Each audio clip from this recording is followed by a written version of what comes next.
યાત્રાધામ પાવાગઢ ખાતે નિજ મંદિર જવાના જે પૌરાણિક જૂના પગથિયા હતા તેના ઉપર જૈન સમાજની જે તીર્થંકરની છે તે પ્રતિમાઓ અગાઉ બેસાડવામાં આવી હતી, અહીંયા પ્રસ્થાપિત કરવામાં આવી હતી। આ સ્થાપિત પ્રતિમાઓને કયા કારણોસર કોના દ્વારા અહીંયાથી દૂર કરવામાં આવી છે તે જાણી શકાય નથી, પરંતુ જૈન સમાજમાં આ જે પ્રતિમાઓ છે તેને હટાવી દેવામાં આવતા જ ખૂબ જ લાગણી દુભાઈ છે, સાથે સાથે રોષ ભભૂકી ઉઠ્યો છે।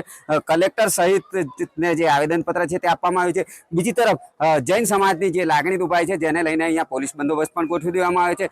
જાણવા મળ્યા મુજબ જે ડીએસપી છે તેઓ દ્વારા હૈયાધારણા આપવામાં આવી છે અને મૂર્તિઓ પુનઃસ્થાપિત કરવાની પણ ચર્ચા કરવામાં આવી છે। આપ દ્રશ્યોમાં જોઈ શકો છો જે પ્રમાણે ભગવાનની જે મૂર્તિઓ છે તીર્થંકરની તે અસ્તવ્યસ્ત પડેલી જોવા મળી રહી છે। હું આપને આ તરફના પણ દ્રશ્યો બતાવવાનો પ્રયત્ન કરીશ, જે જગ્યાએ મૂર્તિઓ લાગેલી હતી જ્યાંથી નીકાળી દેવામાં આવી છે એના પણ દ્રશ્યો બતાવીશ। આપ જોઈ શકો છો કે આ જે પગથિયા છે ને પગથિયાની આજુબાજુમાં બંને સાઈડ ઉપર આ જે ગુજરાત જૈન જે સંઘ છે તેની મૂર્તિઓ હતી અહીંયા હાલોલથી જૈન સમાજ દ્વારા અહીંયા આવતા હોય છે, સમયાંતરે પૂજા અર્ચન કરતા હોય છે।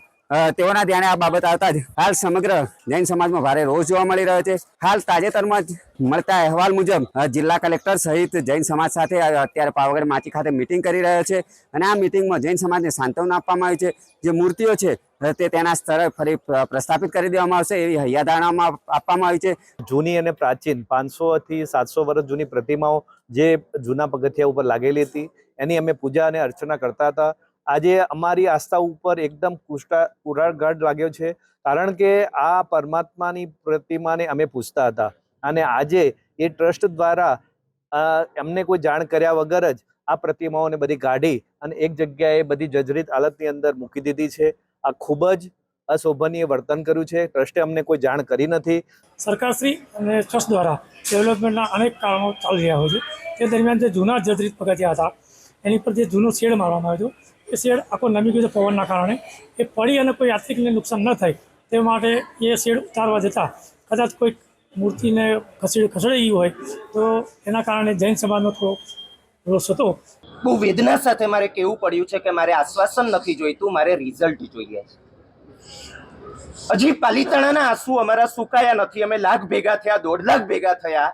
અમે શાંતિપ્રિય પ્રજા, અમે હળીમળીને રહેવાવાળી પ્રજા, અમે ભાઈચારાથી રહેવાવાળી પ્રજા, અમે દરેક આપત્તિમાં મદદ કરવાવાળી પ્રજા। અમારે કોઈ લાભ નથી જોઈતા, બેનિફિટ નથી જોઈતા, સબસિડી નથી જોઈતી, અમારે ન્યાય જોઈએ છે અને અમને ન્યાય ના મળે, અમને અમારા તીર્થોની અમારા વારસાની સલામતી સુદ્ધા અમને ના મળે અને રોજે રોજ અમારે કંઈક ને કંઈક આવા બનાવો બને છે। મુદ્દો માત્ર પાવાગઢનો નથી, પાવાગઢનો તાજો મુદ્દો છે। અમારી પાસે આવા પુષ્કળ મુદ્દા છે અને દરેક મુદ્દા માટે વર્ષોથી અમે લડી રહ્યા છીએ, અમે રડી રહ્યા છીએ, અમે વિનંતી કરી રહ્યા છીએ, અમે અરજીઓ આપી રહ્યા છે। અમને આશ્વાસનથી વધારે લગભગ કંઈ મળતું નથી। હવે અમને રિઝલ્ટ જોઈએ છે। હવે પછી શું? હવે પછી શું? મારી ઈચ્છા આવી છે। હવે પછી શું એ મને ખબર નથી, પણ હવે જો રિઝલ્ટ નથી આવતું ત્યાં સુધી મારે અહીંયાથી ખસવું નથી। સગો દીકરો કોઈનો ઓફ થઈ ગયો હોય એના કરતા વધારે વેદના અત્યારે અમારા અંતરમાં છે। ગૃહમંત્રીને રજૂઆત કરવામાં આવી છે? ગૃહમંત્રીશ્રીને રજૂઆત થયેલી છે। તેઓ શ્રી પણ અત્યારે પગલાં લઈ રહ્યા છે એવું તેઓએ સંઘના અગ્રણીઓને હાલત જણાવ્યું છે।